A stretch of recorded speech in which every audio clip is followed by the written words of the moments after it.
যে এই যে রাষ্ট্রের প্রাতিষ্ঠানিক ফেইলিয়র হচ্ছে রাষ্ট্রকে ফেল করায়, রাষ্ট্রকে ব্যর্থ করায় দেয়, যে রাষ্ট্রকে অকার্যকর করে দেয়।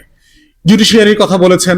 একই সময় দেখেন যে আমরা ঐকমত্য কমিশনে একটা বিষয় আলোচনা করবার চেষ্টা করেছি যে প্রেসিডেন্ট থেকে শুরু করে প্রধান বিচারপতি, এই বিভিন্ন কমিশনের যারা দায়িত্বে আছেন, রাষ্ট্রীয়, সাংবিধানিক, সংবিধিবদ্ধ এই প্রতিষ্ঠানগুলোর দায়িত্ব দেবার ক্ষেত্রে আমরা ক্রস পার্টি একটা কনসেনসাসে আসতে পারি কিনা, একটা কমিটি থাকতে পারি কিনা, সরকারি দলের প্রতিনিধি, বিরোধী দলের প্রতিনিধি, স্পিকার, ডেপুটি স্পিকার মিলায় ঝিলায় সিভিল সোসাইটি মেম্বার, আমরা সবাই মিলে কাজটা করতে পারি কিনা। এইটা একটা কমিটি করবার ব্যাপারে আমরা মোটামুটি সবাই একমত হয়েছিলাম, বিএনপি ছাড়া। এখন দেখেন রাষ্ট্রপতির নিয়োগের ব্যাপারে যেই তর্কটা আসছে, বিরোধী দলকে বলা হচ্ছে যে আপনারা জানেন আপনাদের ভোট 90টা, তো এই নাটকে অংশগ্রহণ করতেছেন কেন? এইটার মোদ্দা কারণ হচ্ছে জাতির কাছে এই তর্কটা তোলা যে আসলে রাষ্ট্রপতি নির্বাচনটাকে আমরা সবাই মিলে করতে পারি কিনা, একটা ঐক্যমত্যের ভিত্তিতে করতে পারতাম কিনা। বিএনপি যদি আজকের বিরোধী দলকে রিচ আউট করতো, জামায়াত, এনসিপি, বিরোধী দলে যারা আছেন 11 দলের প্রতিনিধি, যে আমরা সবাই মিলে একমত হতে পারি কিনা। এমনও হতে পারে, ধরেন বিএনপির ভিতরে তো অনেক ডিসেন্ট ভদ্রলোক আছেন রাজনীতিবিদ, এমনও হতে পারে যে বিএনপির ভিতরের প্রতিনিধির ব্যাপারে আমরা সবাই একমত হতে পারতাম যদি শুধু বসে কথা বলতাম। আপনি দেখেন মাননীয় স্পিকারের ব্যাপারে অনেকেই বিএনপির লোকজন বলতেছে ওনার কথাবার্তা শুনলে মাঝে মধ্যে বিরোধী দলের স্পিকারের মতো লাগে।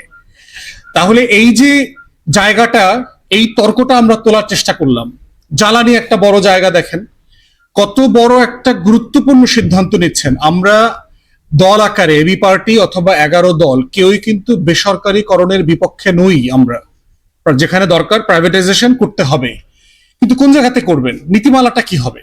আমাদের বিসিআইসির অধীনে আপনার এই প্রায় 50-60টা কর্পোরেশন আছে, ফাংশনাল না। গতকালকে পরশু দেখলাম 3টা পাটকল দিয়ে দিয়েছে প্রাইভেট সেক্টরে, ফাইন। কিন্তু আপনি নীতিমালা করেছেন, আলোচনা করলেন কারোর সাথে?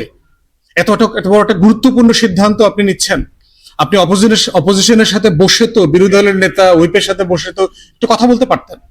কথা বললে যেটা হতো, বিষয়টা কালেকটিভ রেসপন্সিবিলিটির জায়গায় আসতো, এটা নিয়ে বাইরে কথা বলার প্রয়োজন ছিল না। আমাদের সরকারি প্রতিষ্ঠানের ভিতরে সবচেয়ে লাভজনক প্রতিষ্ঠান হচ্ছে গত 56 বছরে বিপিসি। আমাদের জ্বালানি আমদানির ভিত্তিতে এখানে আমাদের কোনো লস নাই, একমাত্র প্রকল্প ধরেন, একমাত্র প্রতিষ্ঠান। তাহলে মানে অলাভজনক পাটকল প্রাইভেটাইজ করা আর রাষ্ট্রের সবচেয়ে লাভজনক প্রতিষ্ঠানকে প্রাইভেট সেক্টরে দেওয়া তো একই নীতিমালার অংশ হইতে পারে না। তাহলে আপনি কেন, মানে কোন যুক্তিতে দিচ্ছেন? মাননীয় জ্বালানি মন্ত্রী বললেন যে প্রাইভেটাইজ কেন করতে হবে, সরকারের ফান্ডিং নেই। কথা সত্য, টাকা পয়সা ঘাটতি আছে, আমরা চাই প্রাইভেট সেক্টর আসুক। প্রশ্ন হচ্ছে সরকারের ঘাটতি দেওয়া লাগতেছে কেন এখানে?